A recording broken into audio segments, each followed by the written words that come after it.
Selamat sore. Dari Putra Senayan Group, apa sudah siap di room Zoom? Sepertinya belum. Dari PT Sumber Rezeki Unggas,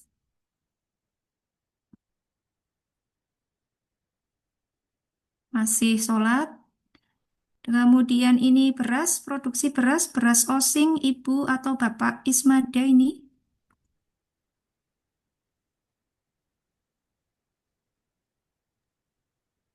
Belum ada juga. Wah. Closing siap, Bu. Oh siap, Bapak ya ini ya. Bapak, Ya, Bapak. oke. Sebelumnya sudah pernah mengajukan sertifikasi halal atau belum, Pak? Sudah pernah, Bu. Sudah ada sertifikat halal juga yang terbit dengan produknya beras osing ini. Sudah ada. Sudah ada, baik. Ya, jadi Bapak Ibu mungkin masih ada yang baru, ada yang sudah tidak asing, tidak apa-apa. Kita belajar sama-sama lagi, sharing informasi tentang penyelia halal itu seperti apa. Baik, Bapak Ibu, saya lanjutkan ya. Sepertinya sudah siap semua atau mau peregangan lagi? Ini kalau semakin sore ya, semakin eh, semangat ya, harapannya seperti itu. Kita lanjutkan materinya ya. Materi yang terakhir dari saya tidak terlalu panjang, tetapi Bapak Ibu wajib tahu tentang melakukan penanganan produk yang tidak memenuhi kriteria halal. Nah, Bapak Ibu tadi ada produk kembang gula. Ya, ternyata eh, kriterianya tidak memenuhi ya untuk dipasarkan. Apa yang dilakukan? Coba saya tanya dulu tadi, Ibu dari perusahaan industri Sindu. Ibu, oh atau coba ke Mbak Yuni tadi yang dari Mana Satria Kusuma Jaya karena sudah punya sertifikat halal, sudah pernah mengajukan dan menerapkan SOP. Apa sih yang bisa dilakukan oleh produsen dalam menangani produk yang tidak memenuhi kriteria halal?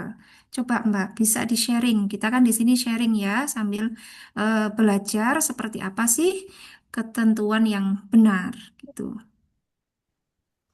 Eh, Baik Bu, ini dikarenakan saya juga karyawan baru, jadi masih belum mengetahui banyak. Cuma setahu saya untuk melakukan penanganan produk yang tidak memenuhi kriteria halal, itu bisa di traceability.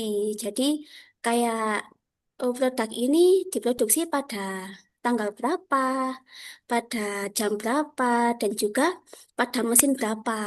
Nah, nanti kita ada namanya itu retain. Jadi retain itu suatu produk yang memang sampel yang disengaja untuk disimpan untuk mengontrol kualitasnya. Nah, di situ apakah ada penurunan produk atau bagaimana? Apabila memang dia ternyata terbukti tidak memenuhi kriteria halal, maka kita akan menarik produk tersebut yang sudah beredar. Seperti itu, Bu. Iya, betul 100 ya. 100 kita beri aplaus dulu. Hmm, Ya, terima ini kasih. pesertanya luar biasa ya. Jadi Bapak Ibu, betul sekali. Eh, contoh ya, tadi ada retain ketika di dapur SPPG, karena ini banyak yang dari dapur SPPG ya, kecuali yang ayam tadi jelas ya, tidak boleh. Kalau memang sudah tahu ternyata sembelihannya gagal, ya tidak boleh disimpan ya. Terus besok semoga ayamnya matinya sempurna ya, tidak boleh seperti itu ya. Jadi disimpan untuk mengetahui sebetulnya produk yang kita hasilkan ketika nanti batch yang sama itu diedarkan di pasaran ternyata menimbulkan eh, ketidaktepatan ya produksi, kita bisa analisis dari produk return tadi ya. Seperti itu. Ataupun juga kasus ya keracunan makanan atau ketika kemarin saya melakukan proses audit di hotel ya. Chefnya ini tetap punya produk sampel makanan untuk breakfast misalkan. Dia akan menyiapkan malam hari, kemudian jam 3 pagi itu sudah mulai untuk produksi di dapur. Ya, untuk produksi di kitchen, dia punya sampel itu yang disimpan di chiller. Ya, dia masa berapa lama. Nah, ketika ada problem itu akan bisa dievaluasi dari situ. Kemudian harus tetap punya catatan. Ini produksinya di jam berapa, batch mana ya, karena mungkin mesinnya banyak atau tadi ya punya kitchen dengan sekian banyak kompor ya ataupun juga peralatan masak, ini proses mana yang bisa dievaluasi ketika terjadi produk yang tidak memenuhi kriteria halal. Ya, oke, baik kita lanjutkan. Bapak Ibu, apa sih kompetensi yang harus dimiliki penyelia halal dan kriteria unjuk kerjanya ketika Bapak Ibu harus mampu mengidentifikasi produk yang tidak memenuhi kriteria halal itu harus tertelusur. Tadi betul ya, traceability. Ketertelusurannya itu di bagian yang mana? Ya, kita bisa menelusuri dari rekaman. Rekaman itu apa? Formulir yang sudah diisi, ya. Formulir untuk pengadaan, ya. Formulir produksi, ya, proses produk halal. Kemudian yang kedua, 1.2 adalah penyebab dan jenis ketidaksesuaiannya itu dari mana. Ini berarti perlu dilakukan ketertelusuran ke belakang, ya. Nah, kemudian yang kedua adalah menangani produk yang tidak memenuhi kriteria apa yang harus dilakukan oleh seorang penyelia halal ataupun tim manajemen halal ketika produknya tidak memenuhi kriteria halal sesuai dengan standar.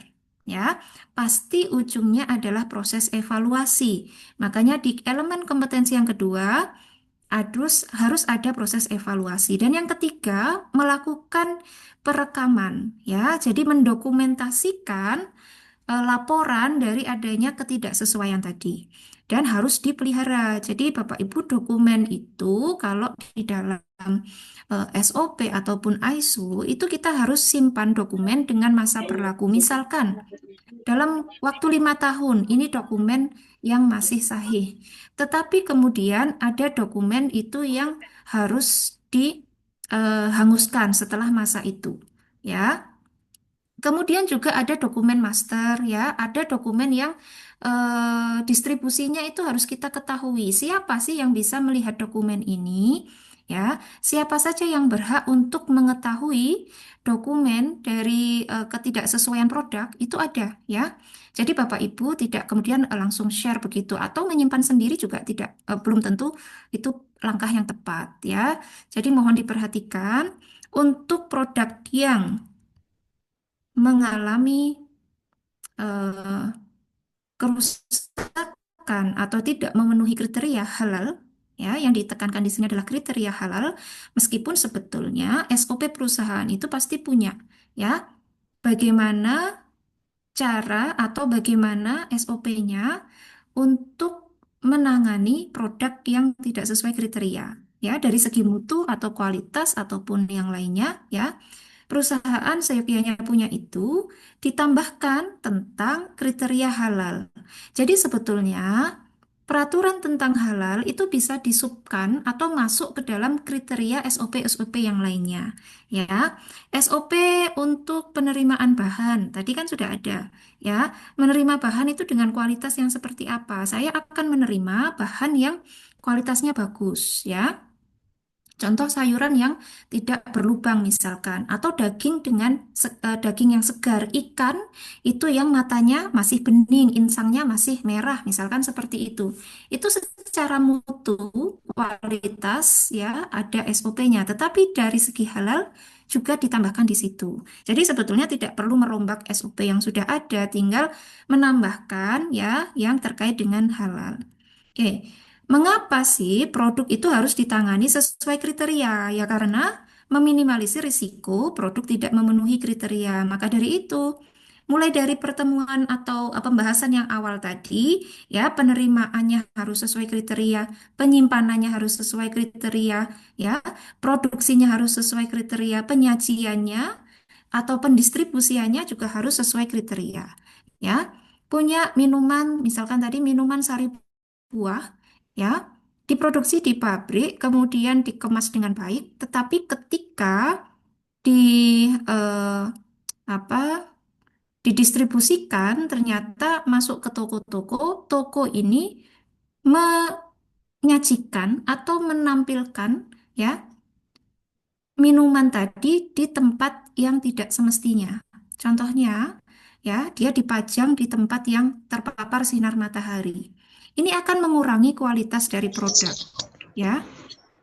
Kemudian juga tokonya tidak punya chiller, ya. Jadi minuman tadi tidak ditempatkan di tempat yang dingin, atau misalkan minuman probiotik, yogurt dan sebagainya, yang itu semestinya disimpan di suhu rendah. Tetapi oleh toko karena ketidaktahuan kepala toko atau penjaga toko ya atau karyawan di situ maka ditaruhlah di tempat yang terpapar sinar matahari. Akhirnya apa? Menggembung lah ya atau mungkin menyebabkan sakit pada pembeli sehingga akan masuk kembali komplain itu ke produsen. Nah, untuk mengantisipasi itu ya ada SOP. Bagaimana sih penyimpanan produk yang baik ketika sudah dijual atau didisplay begitu itu juga menjadi hal yang harus diedukasi penyelia kepada stakeholder ya. Nah, produk yang tidak memenuhi kriteria itu kategorinya bagaimana? Ya, kita akan bahas di sini. Produk halal yang terlanjur dibuat dari bahan yang tidak disetujui dan atau diproduksi di fasilitas yang tidak terbebas. Artinya masih ada kemungkinan kontaminasi dari bahan haram ataupun najis. Ya, contohnya begini Bapak Ibu, di hotel, khususnya untuk hotel bintang 5, dia tidak hanya ada satu resto, ya. Biasanya akan ada resto tematik di situ. Jadi resto yang menyajikan contoh Western food atau Asian food, Japanese restoran, ya, ataupun yang lainnya yang memungkinkan ada di antara restoran-restoran itu menggunakan bahan yang tidak halal. Nah, kita harus mencegah itu dari sisi hulunya, ya.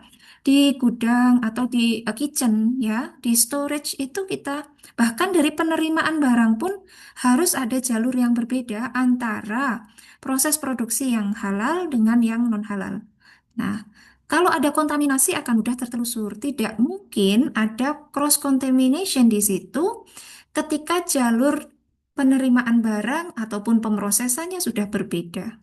Tetapi jika ya ternyata itu ada proses kontaminasi dan memang betul ditemukan proses produksinya itu masih bercampur, ya, maka ini sudah menjadi temuan, ya. Produk tadi menjadi produk yang tidak halal. Nah, apa yang harus dilakukan nanti next ya? Kemudian kriteria produk yang tidak memenuhi kriteria halal yaitu produk yang terkontaminasi oleh unsur haram dan atau najis pada lingkup penyimpanan dan pendistribusian produk. Jadi bukan lagi di ranah produksinya, tidak bisa menyalahkan chefnya atau bagian dapurnya misalkan karena di lokasi kitchen sudah bebas kontaminasi haram, tidak pakai yang haram, tetapi ketika melakukan penyimpanan produk jadi, ya, melakukan penyimpanan di gudang sementara untuk produk yang jadi yang akan didistribusikan, ada kontaminasi di situ. Ya, ini maka harus dicek. Ya, contoh produsen apa? Saya pernah waktu itu mengaudit minuman protein untuk olahragawan. Ya, jadi minuman serbuk di situ. Eh, ada ruang penyimpanan gudangnya. Ya, gudang produk harus terpisah dari gudang bahan. Tidak boleh jadi satu. Ya, khawatir nanti orang lalu lalang masuk ke tempat produk ya berbeda dengan SOP-nya. Harusnya siapa sih yang masuk di ruang-ruang itu? Nah, itu ada ketentuannya, Bapak Ibu. Tidak boleh sembarangan. Karyawan di ruang produksi ya bebas keluar masuk di tempat penyimpanan produk. Nah, ini juga harus diwaspadai, diantisipasi sehingga tidak ada kontaminasi silang, membawa najis, membawa haram yang dari luar masuk ke tempat penyimpanan produk. Itu tidak boleh, oke? Kemudian pendistribusian produk. Saat ini ya dari logistik juga sudah mulai banyak yang mengajukan sertifikasi halal. Waktu itu kami berkesempatan kesempatan untuk audit sekian banyak armada di beberapa kota. Ya, armadanya mulai dari yang kecil ya Fuso, kemudian sampai yang truk kontainer besar. Dia punya beberapa item seperti itu. Nah, kenapa dia mengajukan halal? Ternyata permintaan dari pabrik yang mau menggunakan jasa distribusinya. Jadi jasa distribusi tadi juga dituntut oleh konsumennya dia untuk mengajukan sertifikasi halal. Maka kita harus cek ya, pendistribusian produk jika menggunakan kendaraan sendiri, maka dipastikan itu tidak terkontaminasi oleh najis dan tidak membawa barang-barang yang belum diketahui kehalalannya. Ya, jadi masih syubhat, tidak tahu ini dia sudah ada sertifikasi halalnya atau belum, ya. Habis ngangkut apa parfum misalkan atau habis ngangkut apa produk yang mengandung blood darah ya, terus kemudian dipakai untuk makanan ya atau minuman. Nah, ini kan tidak tahu ya. Kalau jasa distribusi sudah tersertifikasi halal, pasti akan banyak sekali SOP dari pembersihannya sampai barang apa yang boleh diangkut di situ. Ya, seperti itu. Kalau menggunakan kendaraan pribadi, ya dipastikan itu konsisten kendaraannya hanya untuk mengangkut makanan misalkan ya. Atau dipastikan kebersihannya sudah ada SOP-nya untuk membersihkan kendaraan seperti apa ya. Tuh, jadi tidak kemudian habis buat ngangkut makanan dari dapur SPPG ke tempat penerima ya, kemudian dibuat ngangkut dari pasar dan sebagainya. Wah, ini kontaminasi silangnya sangat mungkin terjadi ya. Jadi produk ataupun yang dihasilkan oleh perusahaan dapur ya, ini dipastikan betul tidak akan rusak atau tidak memenuhi kriteria ya. Jadi sebetulnya bisa diantisipasi dengan cara apa? Kita harus bisa melakukan identifikasi produk. Oh, Jadi identifikasinya dari audit internal. Bapak Ibu bisa melakukan audit internal ya. Audit internal itu melibatkan tim manajemen halal, kemudian juga penanggung jawab atau PIC dari produksi, ataupun juga tim mulai dari purchasing, administrasi juga bisa, ya. Kemudian juga bagian produksi dan bagian distribusi, ya. Kemudian audit pemasok. Pemasok ini berarti kita melakukan peninjauan terhadap stakeholder ya. Seringkali terjadi ya, contoh perusahaan atau pelaku usaha A, dia adalah catering yang memasok ke pabrik B, misalkan seperti itu ya. Catering untuk karyawan pabriknya. Jadi karena pabrik tadi halal dedicated, dia melakukan kontrak, teken kontrak dengan catering yang sudah sertifikasi halal. Nah, pabrik tadi juga bisa melakukan audit kepada dapurnya Bapak Ibu. Pun juga Bapak Ibu sebagai produsen ya, misalkan yang tadi kembang gula nih ya, ini juga bisa visit ya, melakukan surveillance ataupun juga bersama-sama melakukan audit kepada pemasok. Nah, seperti itu. Kemudian pemeriksaan produk secara rutin. Ini secara mudahnya ya, by visual, kemudian tadi punya produk yang memang sengaja disimpan untuk melihat eh, ada tidaknya gejala ataupun produk yang tidak memenuhi kriteria seperti itu. Itu pemeriksaan produk secara rutin. Kalau di industri besar sudah ada quality control ataupun juga QA-nya ya yang itu melakukan pemeriksaan produk secara rutin. Kemudian analisis laboratorium sama ya. Ini tadi dari tim quality control-nya. Ya. Nah, kemudian bukti produksinya apa? Ini bisa ditelusuri atau diidentifikasi dari situ, Bapak Ibu. Catatan penggunaan bahan. Oh, ternyata ya, bahan ini eh, sudah sudah melewati kadaluarsa, ya, expired begitu.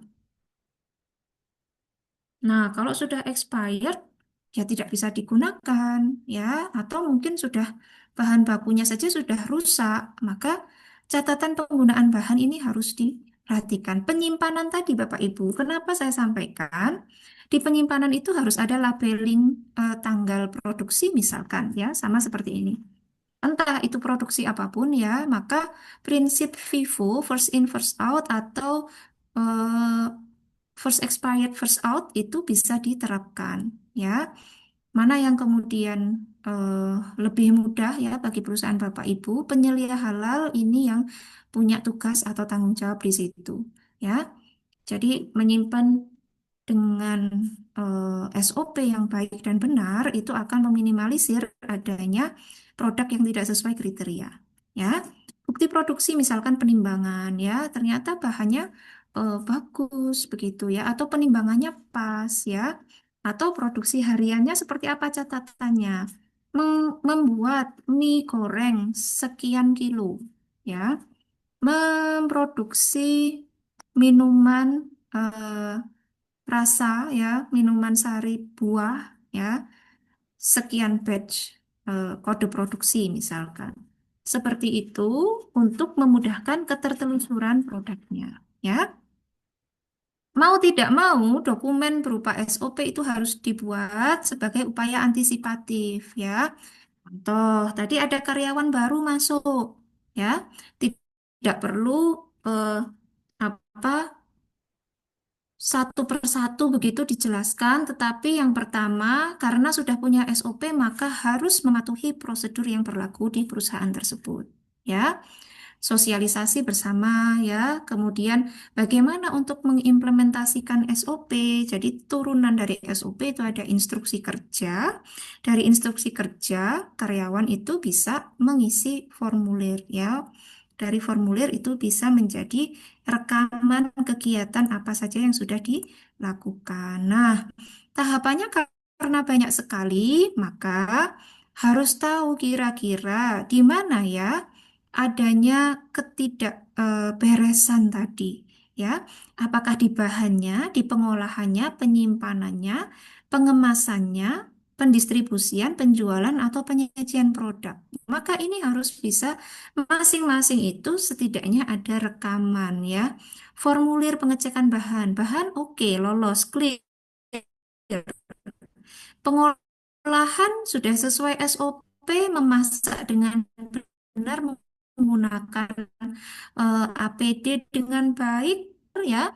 Kemudian menyimpan produknya tidak dalam jangka waktu yang lama di SOP itu ada Bapak Ibu. Kalau di gudang, ya, itu siklusnya barang itu ada. Tidak boleh itu lebih dari sekian bulan misalkan.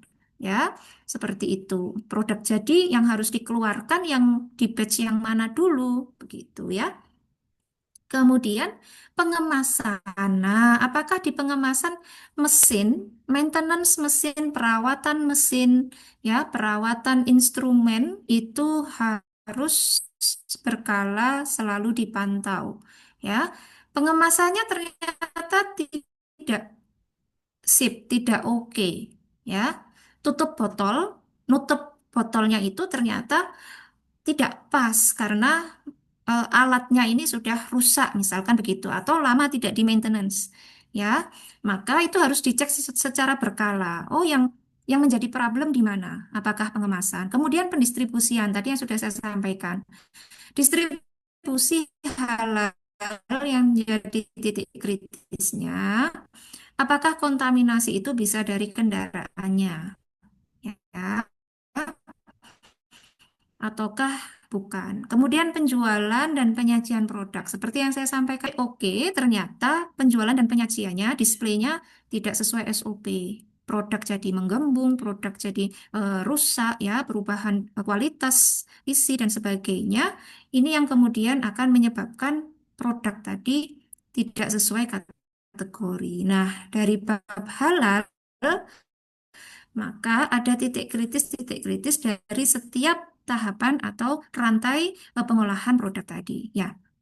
Nah, analisis penyebab ini nanti masuk di evaluasi, tetapi kita bisa membuat langkah antisipasi. Contoh untuk RPU, ya, antisipasinya Apa? Nah, ini si pelaku usaha membuat surat pernyataan bahwa apabila ditemukan ayam yang mati sebelum disembelih, maka apa tindakannya?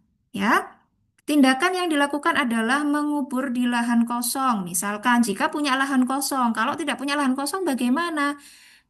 Bekerja sama dengan pihak ketiga atau vendor melakukan ya proses pengolahan limbah ayam yang sudah mati. Dan ada pernyataan tidak diperjualbelikan ataupun juga tidak diolah lagi ya seperti itu. Nah, kalau di Indonesia kita masih pakai eh, materai ya untuk kekuatan hukumnya. Jadi ada langkah-langkah antisipatif Bapak Ibu agar produk ini tetap sesuai kriteria. Oke, kita lanjutkan menangani produk yang tidak memenuhi kriteria halal, termasuk di dalamnya adalah menangani bahan.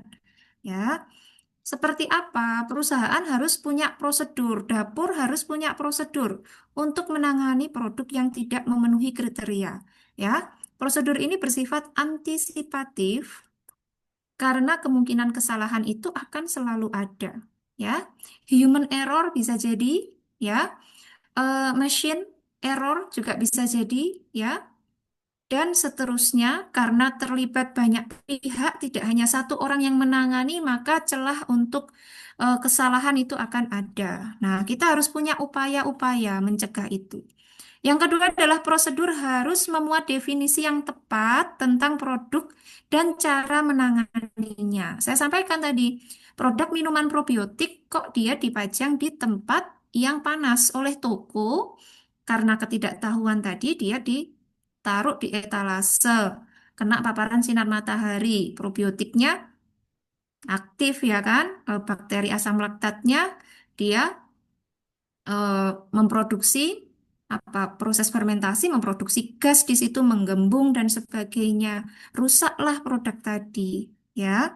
Nah, ini akan menyebabkan kerugian juga di produsen. Contoh kasus, permen jeli sudah bersertifikat halal. Satu batch terkontaminasi gelatin tidak halal.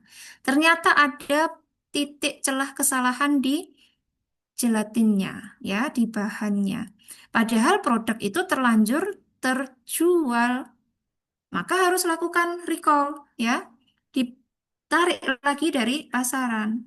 Atau ada opsi lainnya adalah ekspor ke negara non-muslim bukan sebagai produk halal ya, tetapi harus diberikan, tidak boleh tetap diberi label halal, harus dituliskan ya sebagai produk non halal karena ada kandungan gelatin dari bahan non halal atau dimusnahkan sekalian. Nah, setiap tahapan ini harus ada buktinya, berita acaranya, pemusnahan, berita acara recall produk, ya.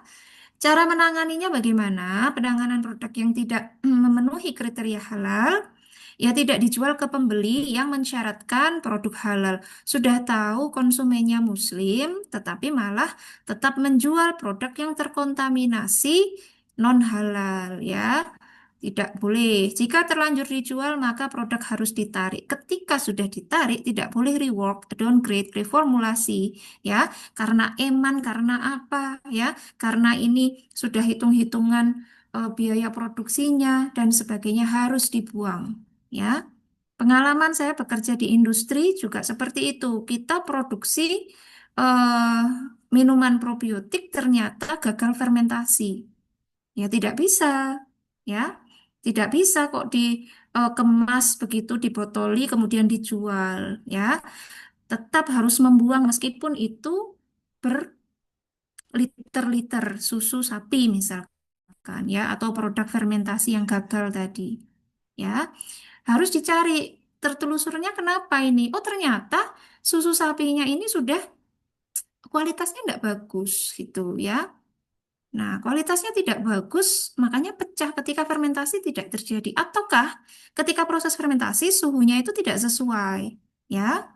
Penambahan bakterinya mungkin nggak pas, ya. Bakterinya mati semua, belum terjadi fermentasi, bakterinya sudah mati.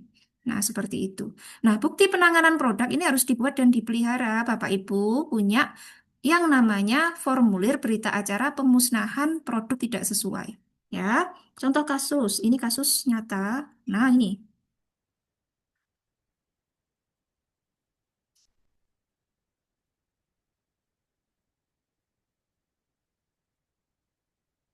bentar ya. Nah, jadi Eh, dari proses pengajuan sertifikasi halal, Bapak Ibu penyelia juga harus cek one by one, ya. Semua produk, jangan ada yang ditutup-tutupi. Jangan ada dari bagian dapur chef, kepala dapur, ataupun siapapun yang bekerja di situ menutupi bahan, ya, atau menyembunyikan bahan tertentu. Bapak Ibu sebagai penyelia harus tegas, ya, bahwa untuk komitmen sertifikasi halal, sertifikat halal ini akan berlaku seterusnya jika tidak ada perubahan proses produksi dan perubahan bahan baku ataupun produk. Ya, jadi kalau produknya masih sama, caranya juga sama, sertifikat itu bisa terus dipakai. Tidak perlu ada pengembangan maksudnya ya, meskipun pengembangan itu juga terus bisa diajukan. Ya, untuk yang reguler ini kita berbicara tentang penyelia halal yang bekerja di perusahaan ataupun dapur yang untuk pengajuan sertifikasi halal reguler. Nah, contoh di sini pemusnahan ini di tahun 2024 harus diketahui oleh manajer quality control, penyelia halal, bagian dokumen. Apa sih kriteria produk yang tidak memenuhi ya? Jadi nama itemnya apa? Ternyata dia pakai angciu ya. Angciu yang ini belum bersertifikat halal dan termasuk ke dalam Homer ya. Maka uraian cara pemusnahannya bagaimana? Ini kalau masih satu ya Bapak Ibu, tapi kalau sudah berbatch-batch itu bagaimana? Nah, ini perusahaan punya prosedurnya ya. Tentu dengan ini tadi tidak boleh di rework, tidak boleh dijual tetapi dia kualitasnya downgrade ataupun diolah lagi, direformulasi. Ya, oke. Alokasinya di mana? Penanggung jawabnya siapa? Dan timelinenya kapan? Ya, sehingga ini bisa dipertanggungjawabkan ketika ada pengawasan dari pengawas eksternal. Ya, oke. Yang bertanda tangan di sini ya berdasarkan kriteria SJPH telah melaksanakan pemusnahan ya sebagaimana tercantum di bawah ini. Nah, ketika ada produk yang tidak sesuai kriteria, tentu saja harus dilakukan evaluasi ya. Apakah prosedur recall dijalankan dengan baik? Penarikan produknya apakah sudah semua ya? Atau ternyata masih ada nih dengan distributor yang di sana, ya, misalkan begitu. Apakah prosedur penanganannya sesuai standar? Ya, penyebabnya apa? Prosedurnya kah yang kurang tepat? Ataukah tadi yang saya sampaikan ada human error, ada mesin yang tidak sesuai ya? Nah, ada tindakan pencegahan, review prosedur, pelatihan karyawan ya. Di sini evaluasinya seperti ini, ada beberapa macam. Bapak Ibu bisa eh, cek ya hasil evaluasinya seperti apa, laporan penanganan produk tidak sesuai ya, dan seterusnya. Ini berita acara contohnya seperti ini, Bapak Ibu ya. Nah, analisisnya juga sudah ada. Penyebabnya apa? Rincian penyebabnya, kenapa kok bisa ya? Nah, itu. Oke. Nah, ini Bapak Ibu saya mau tanya pendapatnya ini. Ada kasus seperti ini. Satu batch produk reject, haruskah seluruh produk di recall? Bagaimana identifikasinya? Coba Bapak Ibu berpendapat ini. Bagaimana ya dia produksi, tetapi ternyata ada satu batch itu yang tidak memenuhi kriteria halal. Nah, apakah semua produknya harus di recall, harus ditarik kembali Bapak Ibu?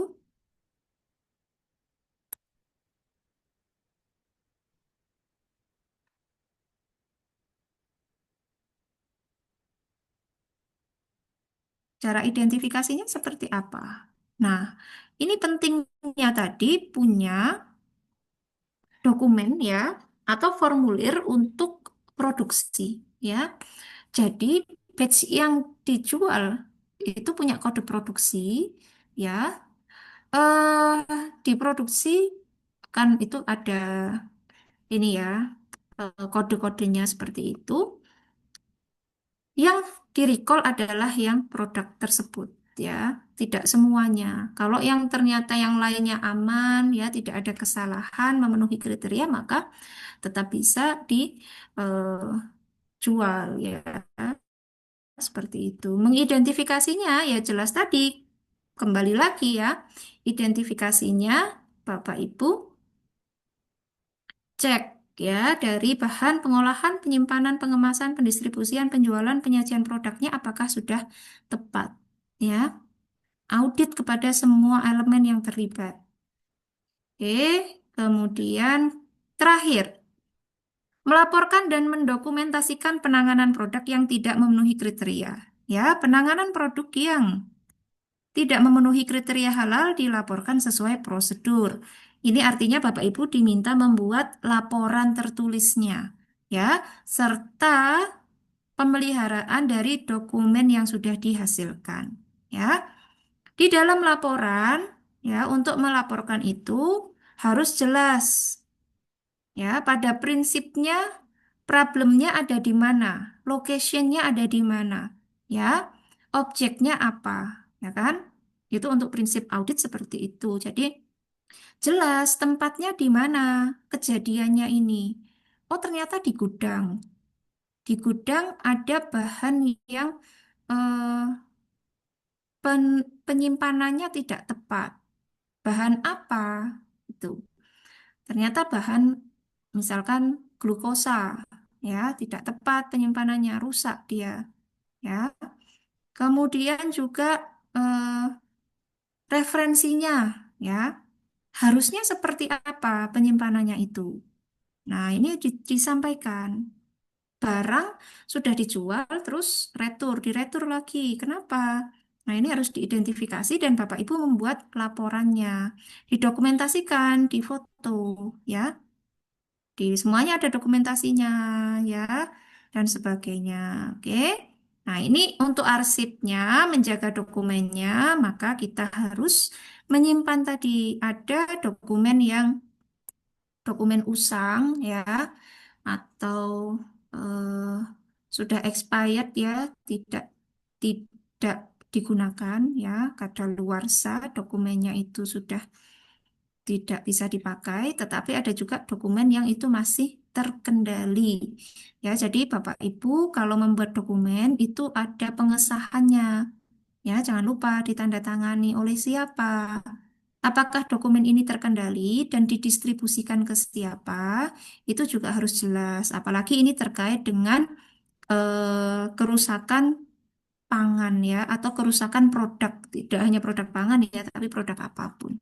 Nah, Bapak Ibu ada tugas, ya, bagi Bapak Ibu di materi yang ini ada dua tugasnya, yaitu menyusun SOP penanganan produk yang tidak memenuhi kriteria halal.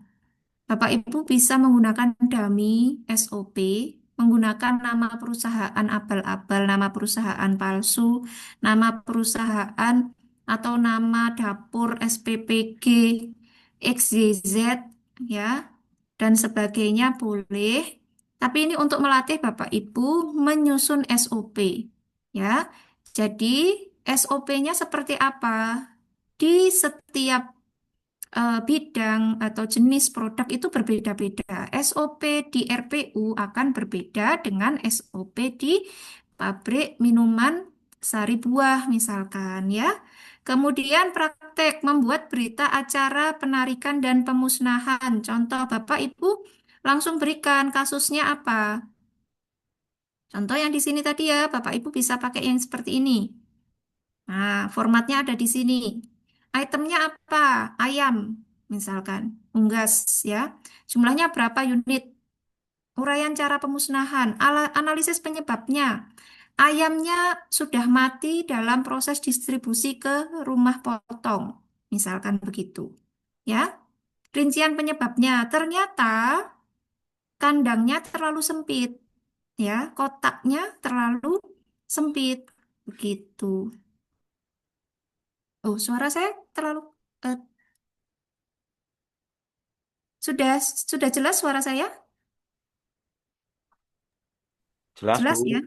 Jelas. Jelas. Nah, Bapak Ibu tugasnya itu ya membuat SOP dan berita acara. Berita acara ini cepat sekali ya Bapak Ibu kalau sudah di perusahaan atau di dapur misalkan. Kenapa kok produksinya harus ditarik kembali, tidak boleh diberikan ke penerima misalkan. Ternyata basi ya.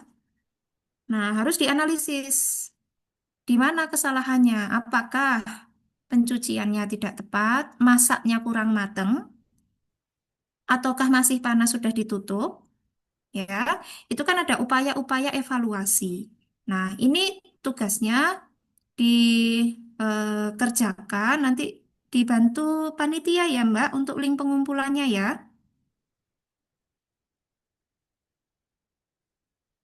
Loh, Mbak Ana, Mbak Emma, Iya, Bu. ya minta tolong dibantu untuk link pengumpulan tugasnya ya. Iya, nanti akan di-share di grup peserta untuk Iya. tugas ini. Kalau gini tasku tak ini. Oke, baik, terima kasih. Nah, itu saja materinya Bapak Ibu. Untuk sore hari ini sudah cukup ya. Kurang lebih 35, hampir 40 menit ya di materi yang kedua. Ya, baik. Terima kasih, Bu Prilly. Mungkin Bapak Ibu yang ada pertanyaan,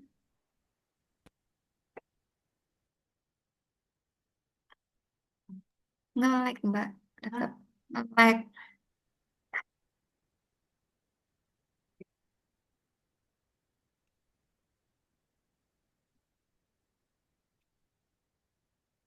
Assalamualaikum Bu. Like. Waalaikumsalam Pak Haryono. Ya Bu mau tanya terkait produk tidak memenuhi kriteria. Saya tadi kan nyimak yang poin 2 Bu ya. Produk yang terkontaminasi oleh unsur haram atau najis pada lingkup penyimpanan dan pendistribusian produk. Nah, pertanyaan saya ada suatu contoh Bu, gudang pipa kami kan sangat luas Bu ya. Di luar kendali kita, gudang tersebut dimasuki kucing ataupun tikus. Tindakan apa yang kami lakukan terkait pipa tadi dimasuki tikus, meskipun di tempat gudang kami itu terdapat jebakan tikus maupun kucing. Mohon penjelasannya Bu, terima kasih. Yaudah, Mbak. Assalamualaikum.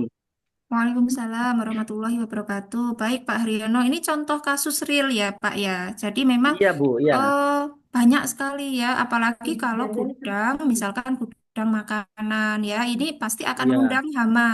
Nah, iya betul. penanganannya sudah tepat Bapak. Tadi sudah diberikan jebakan tikus, tapi jebakan tikusnya apakah juga diberikan umpan? Itu pertanyaannya. Iya, dikasih Kemudian umpan. ya, dengan luasan gudang tadi, apakah dilakukan evaluasi ada di spot berapa saja yang diberi jebakan tikus. Nah, seperti itu. Oh, Kemudian, kalau dirasa kurang, maka harus ada penambahan unit jebakan tikus tadi. akan. Ya, Ya, betul. ya. Kemudian terkait dengan hewan kucing, apakah ini kucing peliharaan ataukah kucing liar? Kucing liar, Bu. Kucing liar. Nah, Iya, ini Bapak Ibu juga harus diperhatikan. Ya, saya lupa tadi menyampaikan bahwa, atau mungkin sudah disampaikan ke materi yang lain. Di area produksi penyimpanan itu tidak boleh ada hewan yang berkeliaran. Terutama adalah hewan yang sudah didomestikasi, misalkan kucing, anjing, ya. Kemudian juga hewan ternak yang itu tidak berhubungan dengan proses produksi, maka tidak boleh ada di situ. Ya, caranya bagaimana? Banyak tindakan preventif untuk menghalau hewan, ya. Eh, satu, kenapa sampai ada tikus di situ? Ada tidak celah-celah yang memungkinkan hama tadi masuk? Berarti harus dicari akar permasalahannya di mana, dicari sumber permasalahannya di mana. Ya, kalau ternyata oh ini karena ada lubang tikus, oh ini karena dekat sawah misalkan, ya gudangnya dekat sawah ataupun juga dekat tempat yang disukai oleh tikus, maka itu harus diantisipasi ditutup. Nah, pertanyaan yang kedua, ya, yang pertama hewan itu tidak boleh ada, Pak, sama sekali kucing, kucing liar, ya ini juga harus dipindah gitu ya. Nah, malah nanti khawatirnya beranak di situ ya, ataupun yang lainnya. Nah, ini harus dipindah. Apalagi ini adalah gudang produk yang mana produk sudah jadi, harapannya ketika didistribusikan dia punya kriteria yang bagus.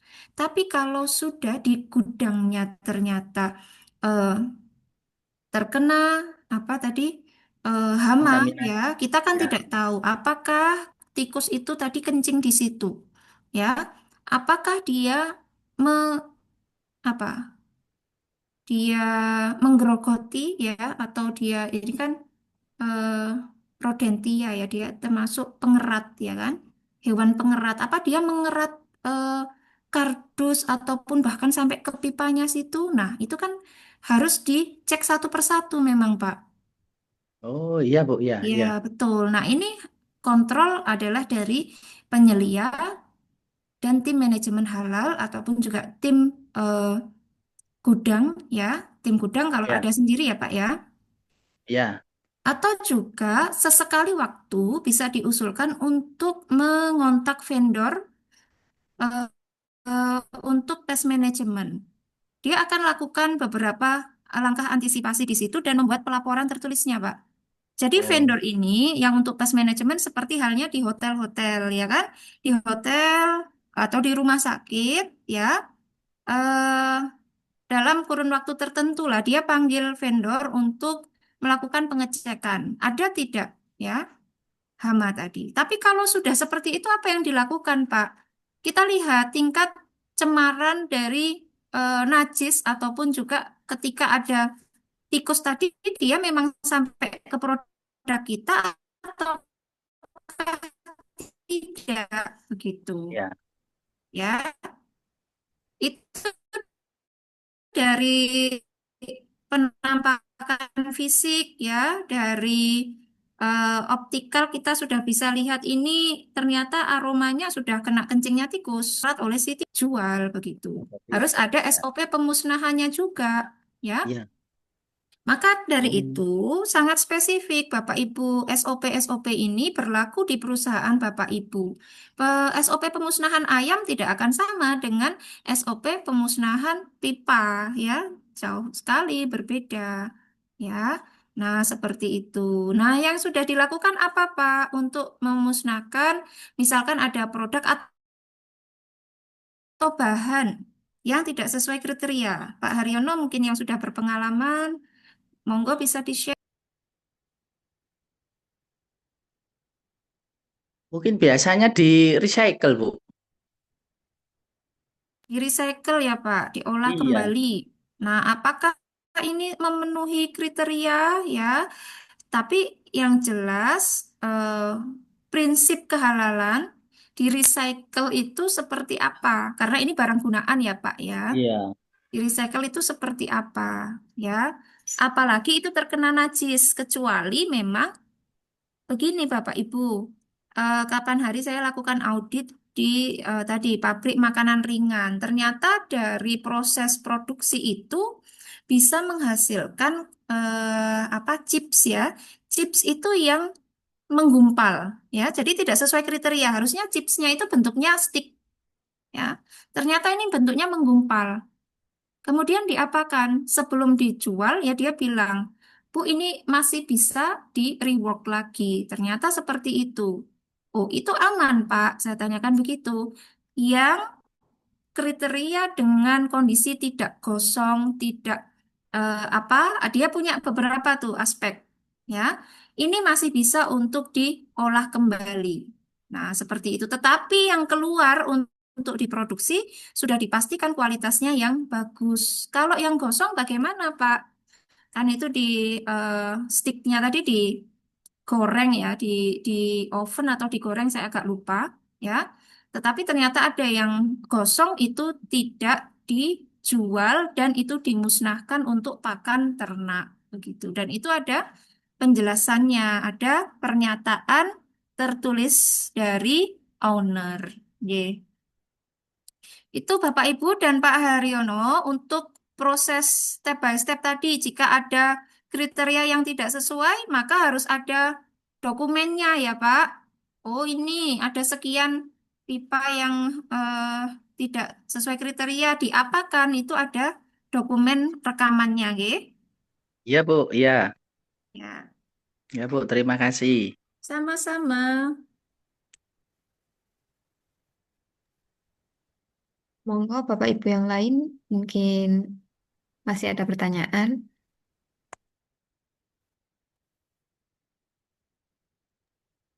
Ini monggo dari PT Mana Satria. Baik, terima kasih atas kesempatannya. Bu, saya ingin bertanya, misalkan ternyata ketika kita produksi kan menggunakan mesin-mesin besar. Lalu ada salah satu bahan yang ternyata dia itu misalkan mengandung gelatin babi atau turunannya. Nah, itu kan kalau untuk produk yang sudah beredar kan pasti kita tarik. Tapi untuk penyucian mesin kan, apalagi kalau produk minuman kan banyak. Kayak pipa-pipa dan juga mesin-mesin besar seperti itu kan, Bu ya. Nah, itu untuk penyuciannya itu bagaimana? Terima kasih.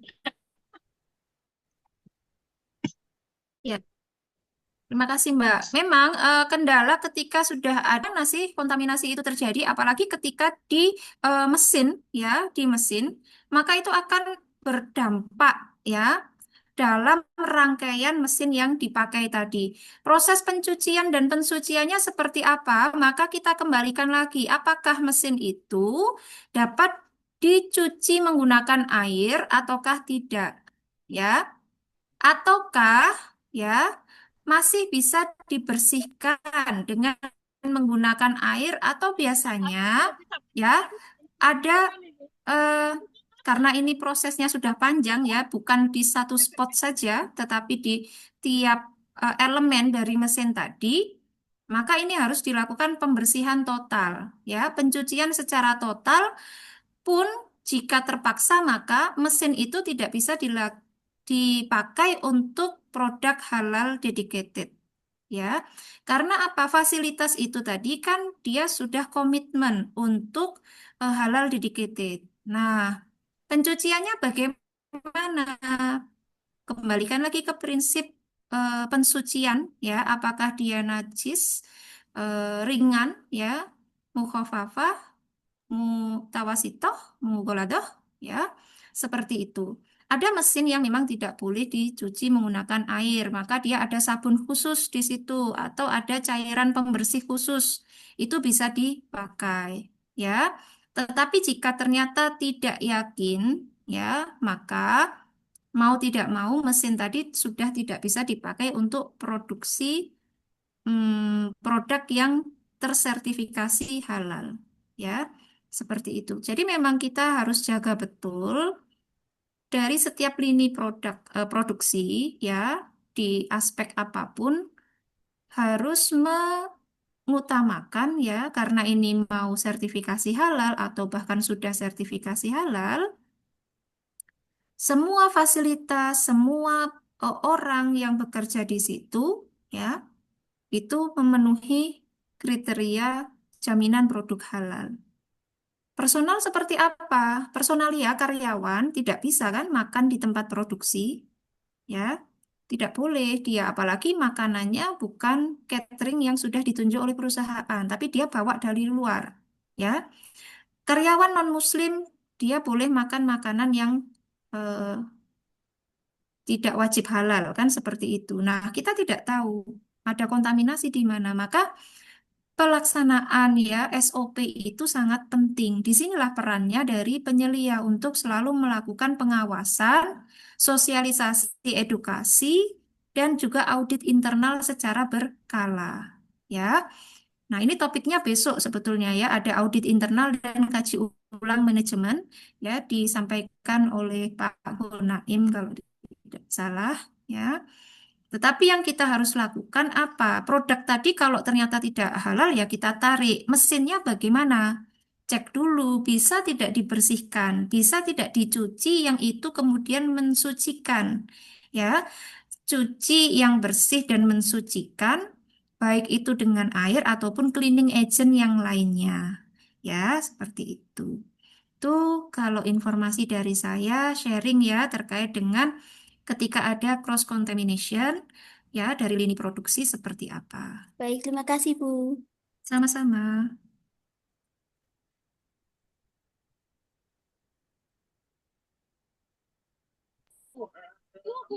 Izin bertanya, Bu.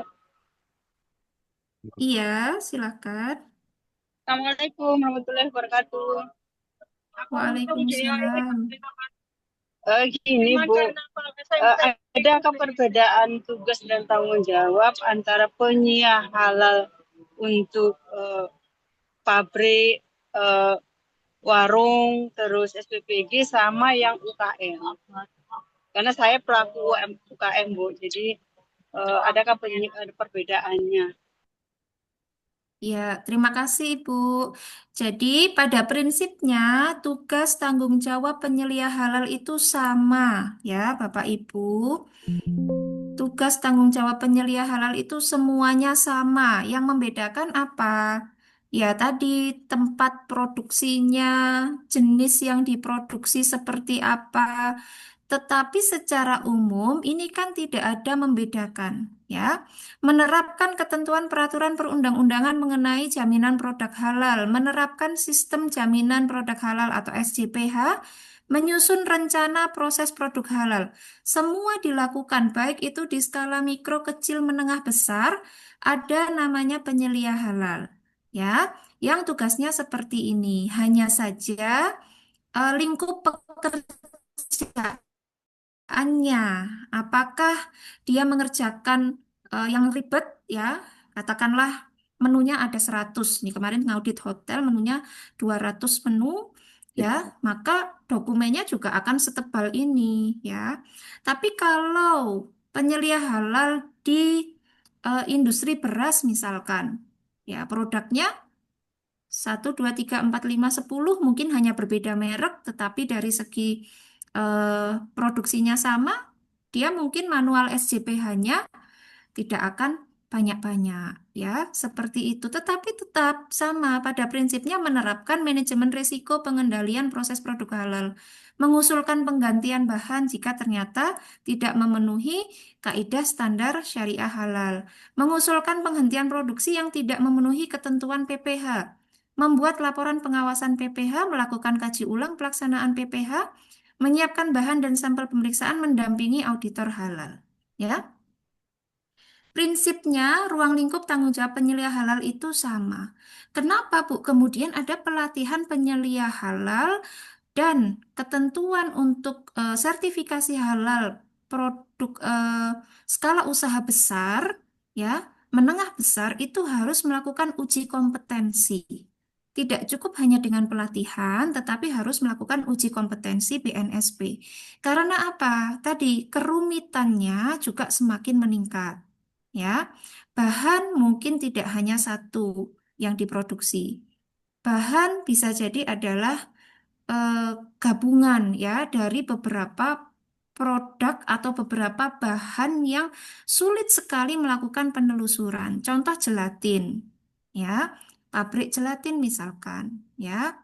Tingkat resiko yang dimiliki setiap penyelia itu bisa berbeda-beda dan tanggung jawabnya pun secara umum sama, tetapi melihat lagi skup yang dikerjakan itu seperti apa, ya. Tuh, itu Bu. Jadi pada prinsipnya sama. Untuk di mikro kecil, menengah besar, semua mempunyai tanggung jawab yang seperti ini. Ya, Satu contoh. lagi, Bu. Oh iya, Satu monggo. lagi, Bu. Oke. Tadi kan ada pemeriksaan identifikasi produk. Nah, di situ dijelaskan ada pemeriksaan produk secara rutin. Nah, dalam hal ini yang ingin saya tanyakan, apa pemeriksaan produk secara rutin itu di dapur, contoh sekarang SPPG misalkan setiap bahan baku datang apa harus di penyiar halal itu harus memeriksa secara rutin setiap supplier yang datang, Bu. Terima kasih. Ya, kan ada tim manajemen halal, Bu.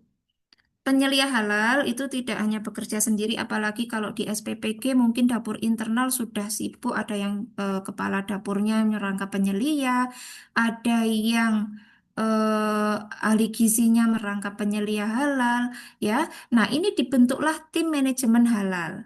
Ya, tim manajemen halal itu bisa siapa saja, bisa bagian purchasing, bisa bagian produksi, bisa bagian distribusi, bisa bagian gudang, semuanya bisa dimasukkan dalam tim manajemen halal yang ibu sebagai penyelia halal atau bapak sebagai penyelia halal ini mengedukasi tim dan semua karyawannya. Jika ada misalkan supplier datang, penyelia halalnya kebetulan saat itu memang tidak bisa hadir, maka mendelegasikan kepada tim manajemen halal yang ada di situ untuk melakukan pengecekan. Ya, pengecekan produk secara berkala sangat penting. Ya, jadi seperti yang tadi sudah disampaikan oleh rekan kita ya, sudah menjadi penyelia di pabrik ataupun juga bekerja di pabrik akan ada proses rutin atau saving penyimpanan ya produk jadi yang itu memang ditujukan untuk analisis ketika eh, apa dalam masa produksi ya batch itu kemudian harapannya sih tidak ada kendala, tetapi jika ada kendala kita bisa cek dari situ. Nah, ataupun dilakukan uji laboratorium ya. Uji laboratorium meliputi apa saja? Cukup banyak. Ada uji mikrobiologi ya, kemudian uji biokimianya ya, ataupun juga yang lainnya. Nah, seperti itu, Bapak Ibu. Jadi Bapak Ibu penyelia halal ya itu sebetulnya tidak bekerja sendiri, tetapi memang tanggung jawab utama itu ada di Bapak Ibu. Karena ada SK kan penyelia halal itu tugasnya apa saja. Salah satunya mendampingi auditor halal ketika ada proses audit ya, kemudian menyiapkan bahan dan sampel pemeriksaan ini ketika ada proses audit juga. Melakukan kaji ulang. Nah, kaji ulang ini kan berarti bersama-sama dengan top manajemen ya manajemen puncak ya pun juga eh, untuk skala kecil pun kita belajar ya tidak ada salahnya menerapkan sistem manajemen yang bagus ya seperti itu. Nah, Bapak Ibu penyelia halal ini tugasnya bersama dengan ya tadi tim purchasing ya, pembelian, penerimaan barang, dapur ya, produksi ataupun juga distribusi dan gudang. Ini bersama-sama saling me, saling menerapkan yang namanya prinsip jaminan produk halal atau proses produk halal. Ya. Bapak Ibu seperti itu. Kalau Ibu tidak bisa, maka bisa didelegasikan kepada tim manajemen halal. Kecuali untuk juru sembelih halal ini memang harus dua ya Bapak Ibu. Dua orang minimal ya untuk skala mikro kecil. Kalau untuk skala besar tentunya akan lebih banyak lagi tergantung dari jumlah sembelihannya ya. Kalau nah ya, kalau julehannya cuma satu, bagaimana, Bu? Juru sembelih halal satu orang, ya. Apakah kemudian jika juru sembelih halalnya itu sakit, tidak masuk, ya, atau berhalangan, ini proses sembelihannya akan siapa yang menyembelih? Itu akan menjadi pertanyaan, ya. Maka dari itu untuk juru sembelih halal minimal dua. Kalau penyelia halal, satu cukup, tetapi tim manajemen halalnya bisa mengambil dari beberapa bagian, ya, dari unit-unit yang ada di perusahaan atau di bagian dapur itu ada bagian apa saja, seperti itu. Ya, itu Bapak Ibu penjelasannya. Jadi sedikit menambahkan tentang Juleha, ya. Oke, terima kasih Bu pencerahannya. Sama-sama Ibu. Baik, terima kasih. Mungkin satu lagi, Bu Fire. Oh, masih ada lagi.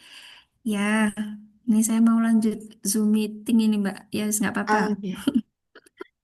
Monggo Bapak Ibu, jika ada yang ditanyakan.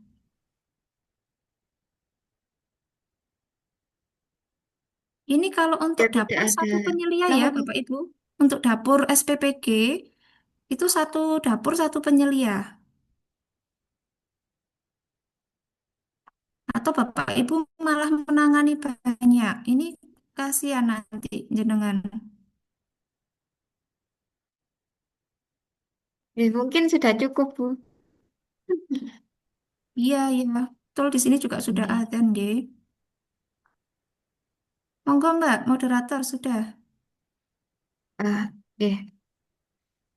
Baik, terima kasih Bu Prilly atas penjelasan materi yang telah disampaikan yang sangat panjang dan jelas sekali untuk Bapak Ibu diterapkan sebagai penyelia ke depannya. Mungkin sebelum ditutup ada Ya, kalau bisa dua. yang ingin disampaikan untuk penutupannya Bu Prilly. Oke, Bapak Ibu tetap semangat ya untuk pelatihan penyelia kurang 1 hari lagi dan nanti akan ada on-job training dikerjakan semaksimal mungkin sebaik-baiknya. Jika ada yang bingung ditanyakan ke rekannya ya atau ke panitia untuk pengumpulan tugas nanti teknis dari panitia akan menginformasikan.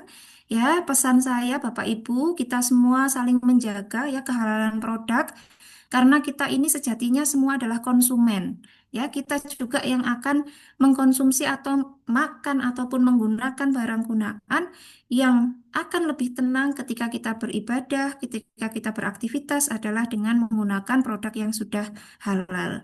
Jadi itu Bapak Ibu, saya doakan semoga semuanya lancar ya Bapak Ibu lulus menjadi penyelia yang terlatih dan bisa mendampingi pelaku usaha dengan baik untuk mendapatkan sertifikat halal dan itu Bapak Ibu, saya mohon maaf jika ada salah kata, ya. Mohon maaf juga jika ada penjelasan yang kurang tepat. Terima kasih. Assalamualaikum warahmatullahi wabarakatuh. Waalaikumsalam warahmatullahi wabarakatuh. Waalaikumsalam warahmatullahi wabarakatuh. Terima kasih Bu Prilly atas penjelasannya. Semoga yang disampaikan bermanfaat dan juga berkah bagi semua, khususnya bagi peserta penyelia Halal Angkatan 5 Halal Center UIN Maulana Malik Ibrahim Malang. Baik, terima kasih pada Bapak Ibu yang telah hadir sampai pada sore hari ini. Sekian dari saya selaku moderator, kurang lebihnya mohon maaf. Dan untuk tugas yang telah diberikan oleh Bapak Ibu materi akan disampaikan di grup untuk soal tugas dan link pengumpulannya. Sekian dari saya ke Oke, terima kasih Bu Prilly atas materinya pada sore hari ini sampai maghrib nggih. Karena sangat banyak sekali dan Iya, Mbak. penting bagi para calon penyelia halal nggih Bu gitu. Semoga apa itu semuanya semakin paham dan apa itu manfaat dan pahala yang banyak juga untuk jenengan. Amin. Oke. Sekian dari kami, kurang lebihnya mohon maaf. Kami akhiri. Wassalamualaikum warahmatullahi wabarakatuh. Terima kasih. Waalaikumsalam Waalaikumsalam warahmatullahi warahmatullahi wabarakatuh. wabarakatuh.